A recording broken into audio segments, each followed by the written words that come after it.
It Takes Balls is brought to you by our new sponsor, D's Nuts. Yes, you heard that right. If you've never heard of them, check them out at grabdsnuts.com. But warning, these are not your grandparents' peanuts. D's Nuts is really shaking up the nut game. They're gourmet, fun, and packed with flavor. Whether you're a fan of savory flavors like ranch, sriracha, or hot cheddar, spicy like ghost pepper, or if you have a sweet tooth like me, you'll like the banana pudding. D's Nuts has something for everyone. But D's Nuts aren't just about taste, they're about making a difference. For every bag, can, or piece of D's Nuts merch purchased using the coupon code NUTCHECK on grabdsnuts.com, you can save 10%, and another 10% gets donated towards supporting Testicular Cancer Awareness Foundation. So the next time you're craving a snack that's both delicious and meaningful, reach for D's Nuts. Because when it comes to supporting Testicular Cancer Awareness Foundation, it takes balls and it takes D's Nuts. Available at grabdsnuts.com, Amazon, and Walmart locations nationwide. D's Nuts, a delicious, healthy snack in a variety of fun flavors and making a difference one nut at a time. The stories shared on It Takes Balls are unique to the individual sharing. Always speak with your trusted medical provider for treatment options specific to you. Welcome back to It Takes Balls, presented by Testicular Cancer Awareness Foundation. It's the last episode of Testicular Cancer Awareness Month 2024. And with us today is the musician behind the new It Takes Balls theme song. He's a man of many talents. He's a musician, an author. You name it, if it requires a talent, he's doing it. Tom Willner, thank you so much for being here. Thank you, Stephen. It's great to be here. So tell me a little bit about who Tom Willner is, because I mentioned you're a man of many talents. So what are like the highlights? Well, it's funny. When I first met my wife, she asked me, so what do you want to do? What is it that you want to be when you grow up? and I told her I kind of wanted to be a Renaissance man. So it's kind of funny. I'm now actually, I have had a pretty long career in technology. I'm currently working at Georgia State University doing, technology there. But I also have been a musician my whole life. I, wasn't sure what I was going to do when I was in college, and ended up doing engineering with a music minor. So I'll give you an idea that it started pretty early on. But anyway, so I did, technology. I'm a musician, released a number of albums, and I now have kind of a little bit of a speaking career going on as well. I wrote a book. I have a TED Talk. So and then I also like to run. So I've been doing, worked my way up to marathons and ultra marathons. So. It's incredible. And, that's important to hear that you can go on and do all these things after testicular cancer. So let's talk about No Time Like Now. I had incorrectly introduced it in the episode that it premiered in, saying it was in the musical, but kind of what's the backstory behind No Time Like Now? And, I just want to give a little bit of backstory on the contest. I wanted to change the song to have a song from a survivor rather than some stock music. So tell me a little bit about No Time Like Now. Sure. So No Time Like Now is actually a song I wrote a few years after having gone through all my cancer treatments. And literally, the lyrics that I talk about in there is kind of what I learned after, having testicular cancer and dealing with everything I had to deal with. And I start the song off with, the summer of '99 was my answer to her question, what was the best time in my life? 99, the summer, was right before I got diagnosed. So, and things were great. I was, my wife and I were dinks, dual income, no kids. We traveled, life was good. And then shortly after that, it was on my 30th birthday in August, right around my 30th birthday, that I, discovered the lump and then all of that changed.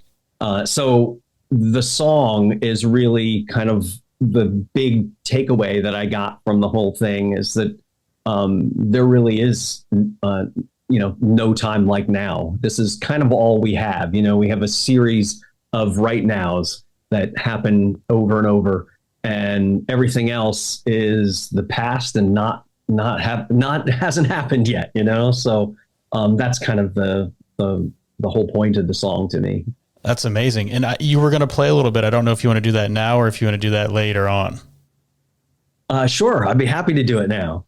Would you actually like me to try it, or do you want me to send that to you later? Yeah? Yeah, we can try it. Sure. The summer of 99 was my answer to a question. What was the best time I have known? Lunch in Austin, dinner in Boston, oceanfront views, no, I couldn't lose. Life came to me so easily back then. But glory is fleeting, priority seating only lasts so long. She saw where I was going, all the while knowing exactly where I went wrong. You know there's no time like now. No time like right now. No time like now. No time like right now. I always seem to be living in the past, or wishing my life away. The only thing I could ever hope to have is right now.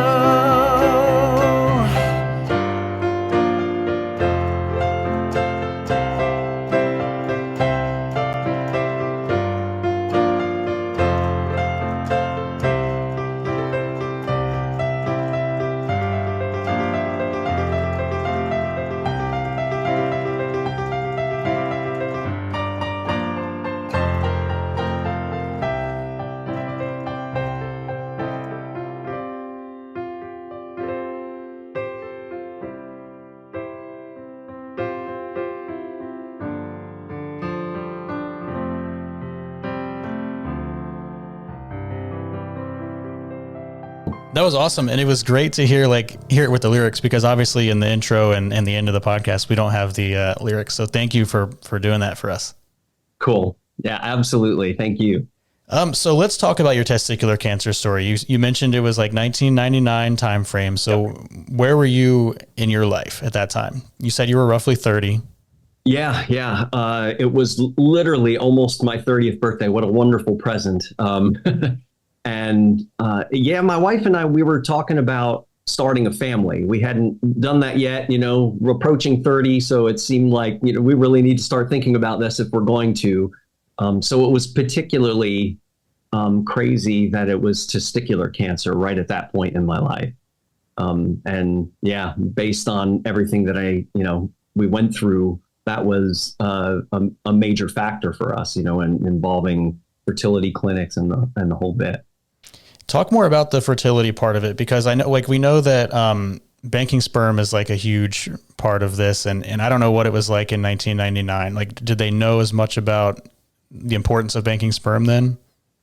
Yeah, well, I originally had my orchiectomy and got back the results that it was in fact testicular cancer, and after that did the CT scan to see if I needed to, if it had spread, basically.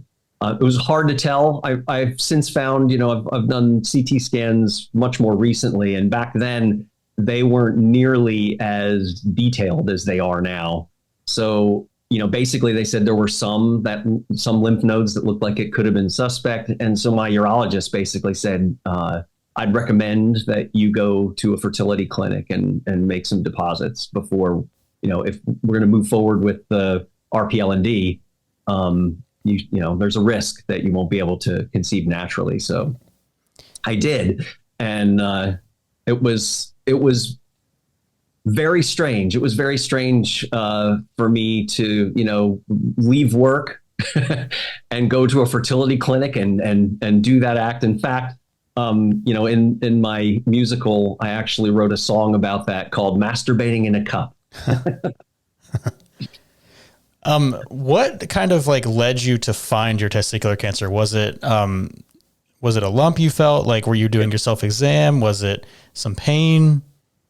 I was in the shower and you know, kind of doing what we all do in the shower. And I honestly didn't know back then as much. I wasn't purposefully doing, you know, testicular self-exams.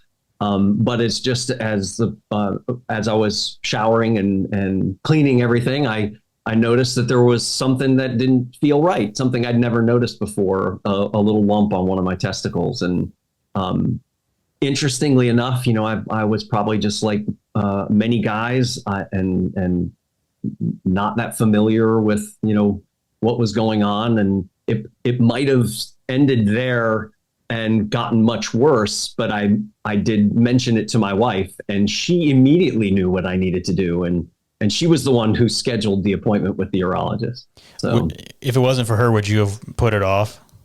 Probably. Yeah. And even after, you know, I started doing all of that and went to the doctor, I was still kind of in denial. It's probably nothing, you know? Yeah. All right. So you had your orchiectomy. What was recovery like for you with the orchiectomy? Anything notable there? Yeah, I mean, it was outpatient. And when I got home, you know, it was painful to get around and painful. Just, you know, I was definitely on, meds to help with the pain. And, you know, just at home though, the next few days, really just trying to walk more and deal with, you know, what was going on. It's the first surgery I ever had in my life. I've never broken a bone or anything. So it was kind of, a brand new experience for me, particularly there, you know, having that feeling was strange. Yeah. At the turn of the century here, had Tom Green already been public with his yet, or has his not happened? So I think it was, interestingly enough, I can't remember if he had already gone public or what, but both Tom Green and Lance Armstrong, I was introduced to like their book and you know, stuff that you know, video or whatever, while I was going through it. So I know that it was, you know, out there already. Whether I don't know how close to mine it was fairly close, I think, but yeah, I did, while I was still going through it, I had heard about Tom Green. Interesting. All right. And then in the late 90s, were they doing the orchiectomy in like the pubic area? Because I talked to some guys on the podcast who were like 40 years ago, and I think one of them said they took it out of like his leg area. The other one said they took it out of the scrotum. So were they up to the pubic area in the 90s? Yes, they were. I have it's funny, between the orchiectomy and the RPLND, I have a nice L on my body.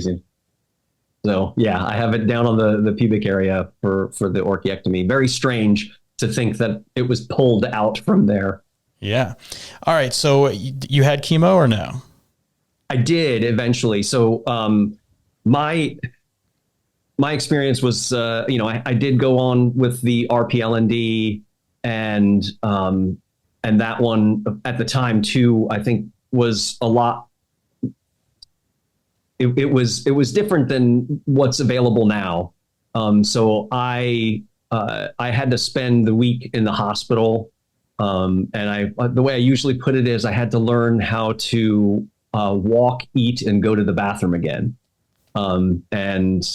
It was very painful. And I remember when I went through that, they were going to do oh gosh, why can I not think of it? For like pregnancies, they will often do this kind of epidural, an epidural. Thank you. So I was supposed to have an epidural and it didn't work. So I never forget, you know, they were trying to get it to work, and I was like, no, it still hurts. And they were finally, they said, all right, just drug the hell out of them. I specifically remember that. So after that, I was on morphine for most of my time in the hospital, which was strange. But anyway, it was all about getting up and going for walks and slowly working up from, you liquid to pudding and soups, and eventually to more solid foods until I was good enough to be able to go. And I had a tube, the NG tube, nasal gastric tube, going down in and pulling out the bile so that I wasn't going to injure my stomach while I wasn't really eating. So it was pretty awful. Was this RPLND before chemo then? Yes. So I did the RPLND, and then at the end of that week, my urologist came in and he said, good news, basically, that there was no evidence in the lymph nodes they took out. They did not find any more cancer. So basically it was going to be watch and wait after that. And I did shortly after find out that not only, I had lack of emission. So it was, there was not even anything going back into my bladder. It wasn't retrograde ejaculation. It was just lack of emission totally. So the deposits I made were pretty significant. That was all that was left of me, all that we could harvest, or at least, what we assumed so at the time. Yeah. Is that to this day? Yeah, as a matter of fact, I'm all out. If I fast forward, give you a little bit of a heads up on what happens down the line. I do have 3 children now, and they all were, my first 2 were from in vitro fertilization, and my third, so Clara, my oldest, and Elliot is our middle child, and then Miles. So the 2 boys were created at the same time through an in vitro, and Miles was a frozen embryo for 5 years.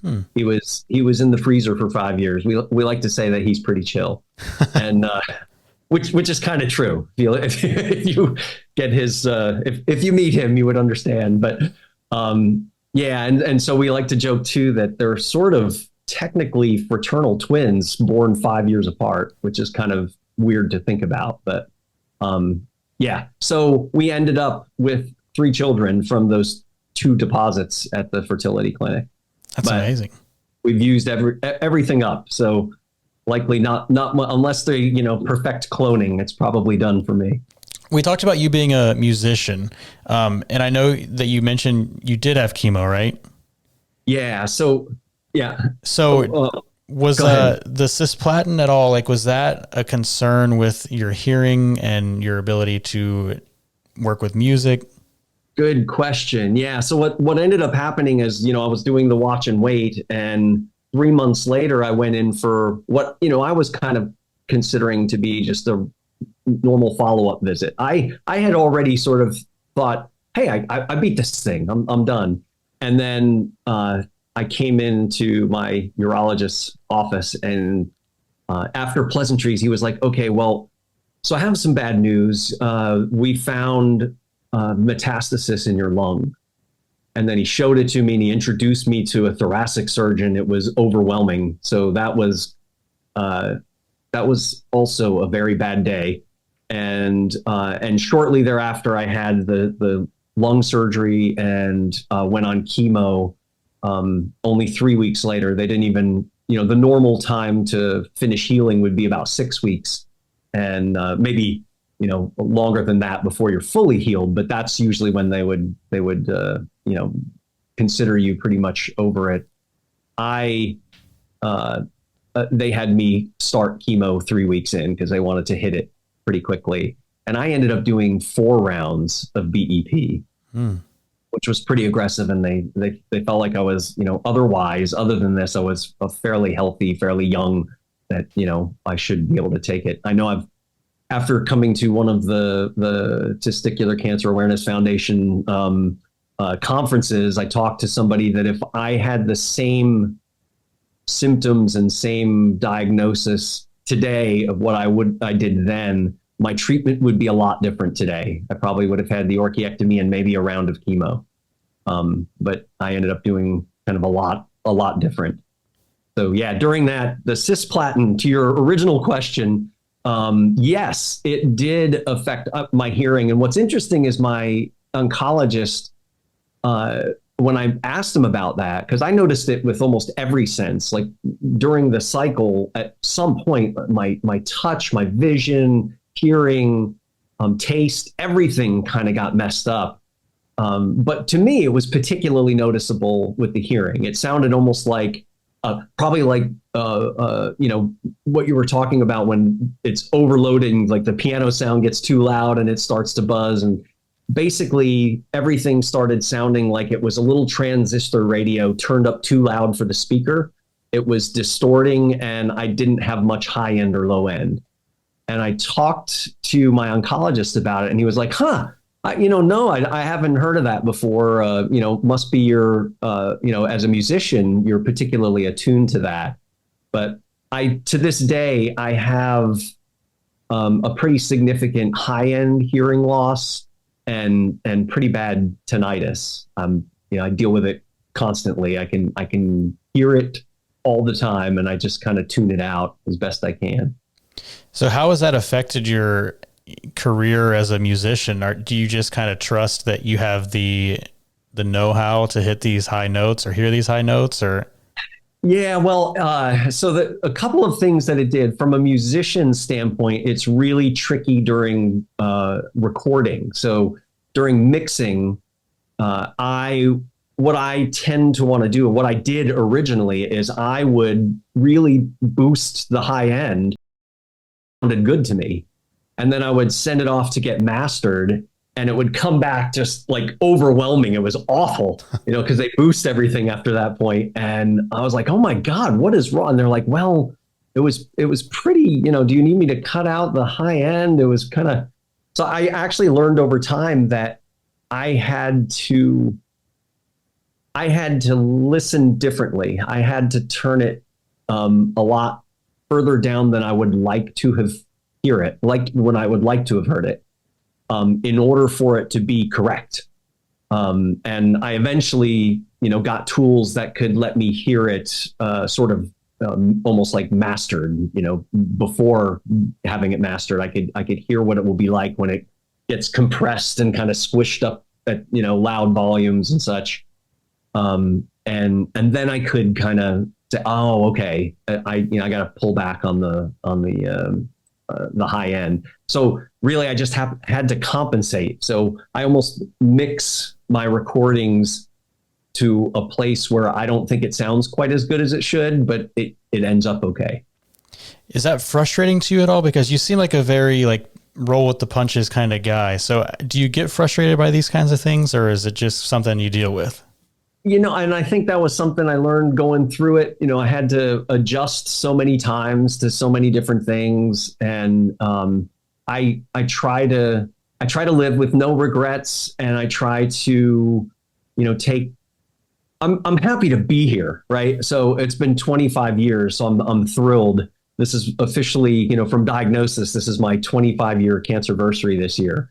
And so thank you. And so I'm happy. I'm so grateful to be as old as I am, because I wasn't sure if I would be, right. And so, yeah, I think, whatever life throws at me, good or bad, I want to enjoy as much as I can. So I try not, it doesn't really bother me. It's just something I've had to adjust for. That's awesome. Let's talk about, you mentioned your kids. So when you're 30 and you're with your wife, you're trying to plan a family, and then you have this kind of recurrence, or it shows up again in your lungs. Like, how do you make the decision to go ahead with the IVF, knowing that, oh, I've had this recurrence and who knows what the future holds? Yeah.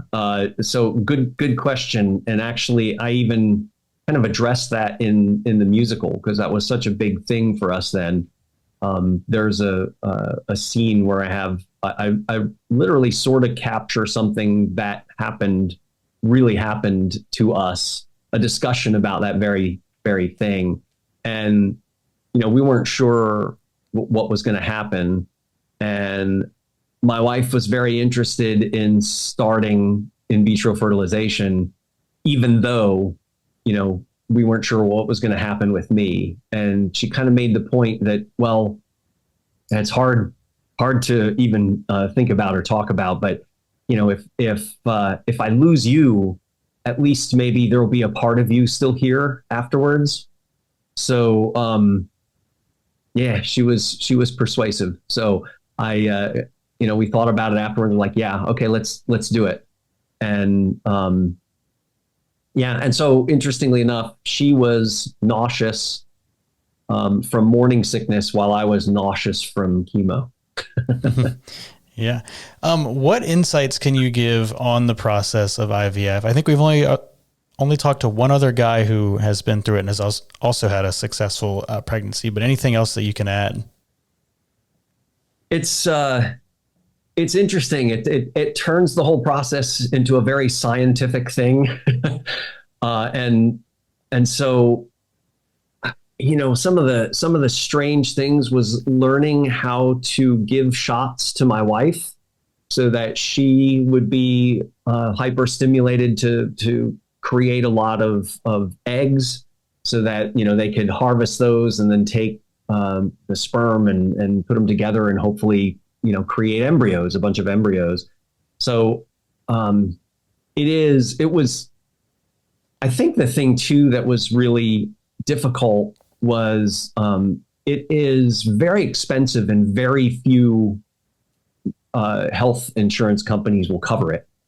It literally is something I found this out because my company was talking about whether or not to add that coverage because it wasn't there to start with. And it costs the company a lot to add that coverage on because people will take advantage of it. And, even at the time, it was probably somewhere between $15,000 and $25,000 to try. And I think the place we went was one of the more successful places. It was Emory's fertility clinic here in Atlanta. And they had like a 40% success rate. And so think about that. That's like 20 grand you're sinking into something that, if it were a test, it would be a fail, it'd be an F.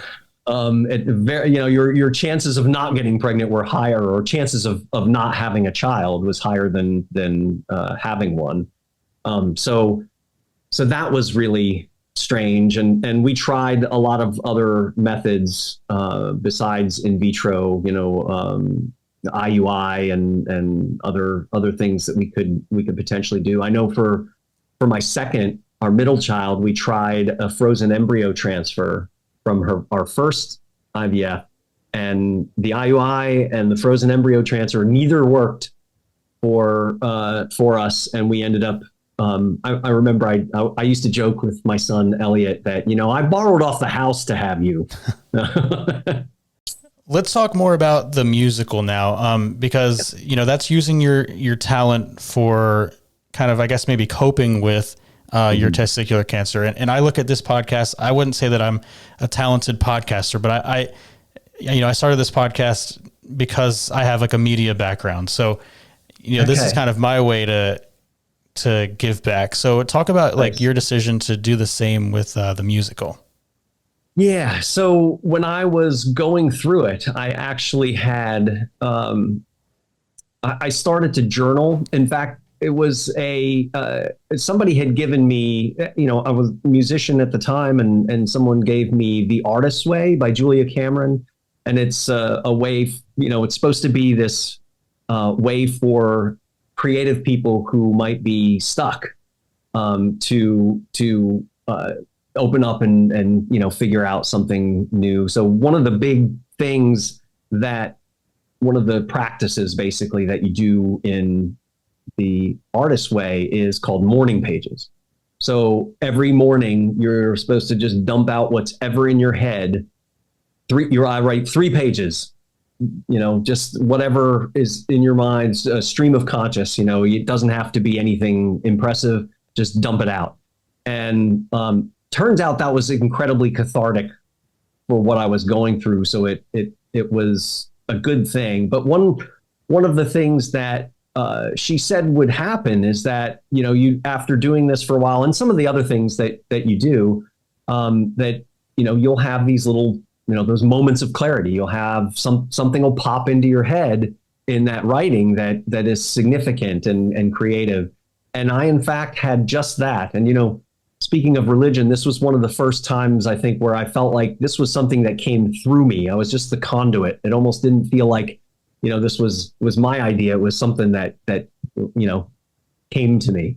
But I opened up that journal one day and I wrote at the top, Turning 30 the musical. And I wrote names of characters, and I wrote titles of songs. It wasn't all of them, but it all came pouring out top down like that. And then from that point forward, I spent my entire time I was going through my cancer experience writing songs about it. I'd never been in a musical. I had never written a musical. I didn't even really go see musicals. I was just a musician, and I wrote songs and, kind of the piano singer-songwriter. But suddenly I just knew that I was writing a musical about my experience with cancer. And for, the entire year I was going through it, I was doing that. And then I spent another year afterwards finishing it up. So what was like when you finally premiered it, what was that experience like to kind of get it out off your chest and into the world? Well, at first I started to, reach out to local theaters, and I would send like a script and recording of the music. And I got a little bit, like when I sent the recording of the music, they would be like, "Oh, can you send me the script?" And I would send the script. I'm probably better at the music than I am at script writing, So it never really went anywhere. None of them really said, we would like to work on this and see what we can do. And so I didn't do much with it for a while. And then I was 39 years old, and I decided that it would be bad for me to turn 40 without doing something with turning 30. Right. So that year I reached out to somebody I knew who had worked in theater, and turns out he was a prostate cancer survivor. And he said, "I'm in, let's do this."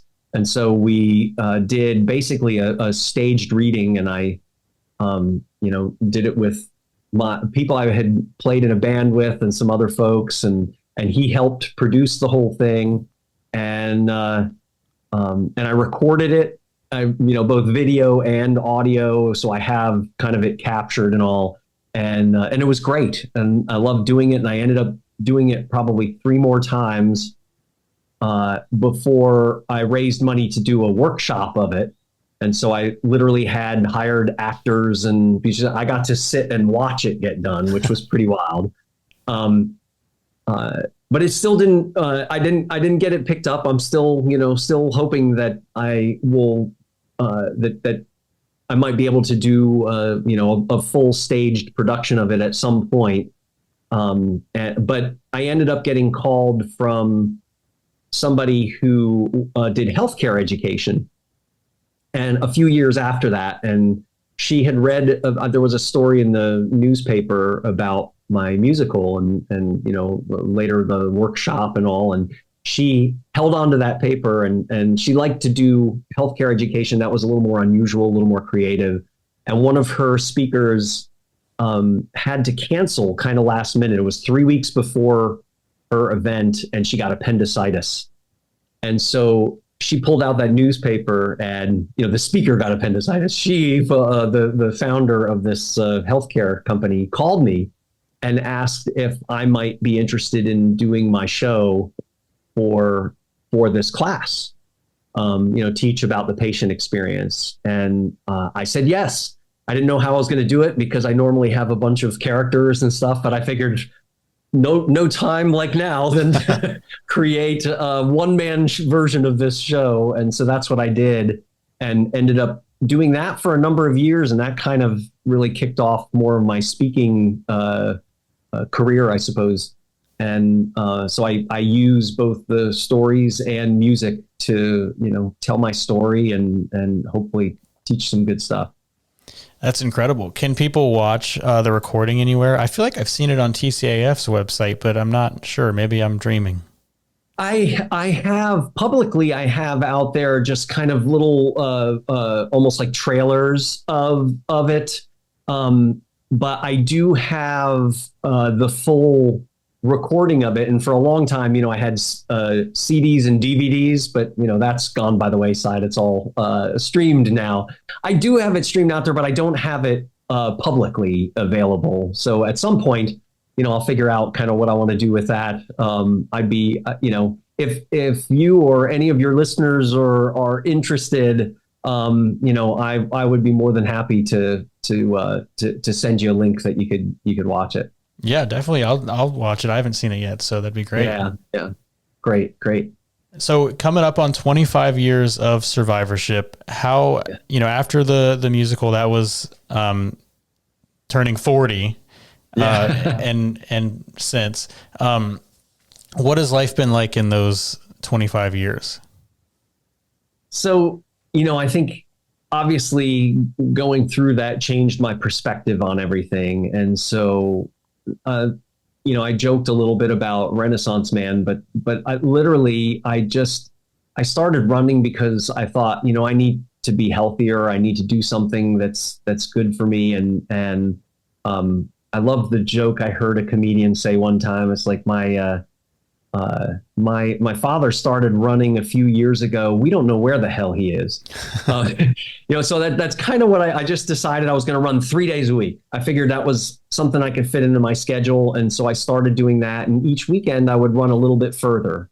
And it was just what I could do at the time. And I figured if I keep trying to improve, I'll get, healthier and healthier, whatever I can do. And that eventually led to me signing up for my first half marathon, and I got hooked. I loved it. And so I've been doing it ever since. Now, I used to say I running and I dated on and off, and then I got hooked. We got hitched in, 2012? I think I ran that half marathon, and I've been running them ever since. And so I kind of use that. I approach almost anything in my life that way. If there's something that I would like to do, I'll figure out what I can do to start, and then try to learn and keep going, and basically make the most use of life and my time as I possibly can. Yeah, that's great. And like the perspective thing, I think is common across a lot of survivors who, because testicular cancer is a disease of survivors, as Dr. Perazio said in an earlier episode. It's great to have the community. And we met at the last testicular conference in Indiana last year. And breaking news, I think if you're on the Facebook group, you've seen it, but this year's conference will be in San Diego in September. So hopefully we'll see you there. Yeah, I would love to be there. I went a while ago and then didn't come for a little bit, and came to this one in Indiana again. And both times I was blown away. So I love coming to the conference. So I think I'll probably never miss one again. Talk about, and this is selfishly for TCAF, but what kind of impact does the conference have on you as a survivor? The first one I went to, I was blown away. I was like, oh my God, there are all these people who are just like me. Because you don't run into on a daily basis a whole lot of testicular cancer survivors unless you're kind of out looking for it, right? So when I went to the testicular cancer conference, I was amazed being in a group and talking about our experiences and how much we had in common, and how good it felt to be able to talk to somebody who understood. So then coming to this next one, same kind of thing. I just, the one where we met in Indiana was particularly cool for me because it was at Indiana, where, it's sort of like the mecca for healthcare on testicular cancer.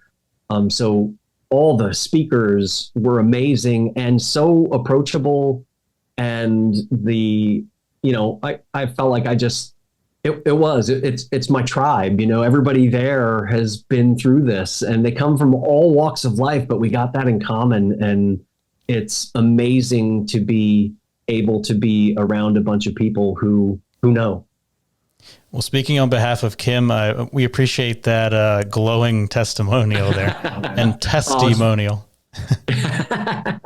Love it. I love it. So Tom, your website's going to be linked in every episode that has the new theme song, but where can people find you if they want to connect and talk more?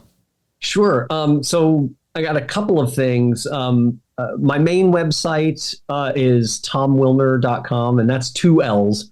Although I will say I actually ended up registering Tom Willner with 1 L and having it redirect over just because too many people, if you just hear it, you don't know how many L's there are. But anyway, tomwillner.com. And then I also have tomwillnermusic.com. And so, which you can get to from the main site, but I have a website for my musical. All of those are listed under, projects on my site. I have like a speaking area over there. So, and any of the sites you can get in contact with me. I actually have my story up on the turning30themusical.com. So you can actually go to the real story and there's, pictures and stuff from when I went through it. So yeah, any of those, tomwillner.com will get you to them all. So perfect. Tom, thank you so much for being on It Takes Balls. My pleasure. Thank you, Steve. For more information and resources for your testicular cancer journey, visit testicularcancerawarenessfoundation.org. You can also follow us on social media at Testis Cancer. We're on Facebook at Testicular Cancer Awareness Foundation.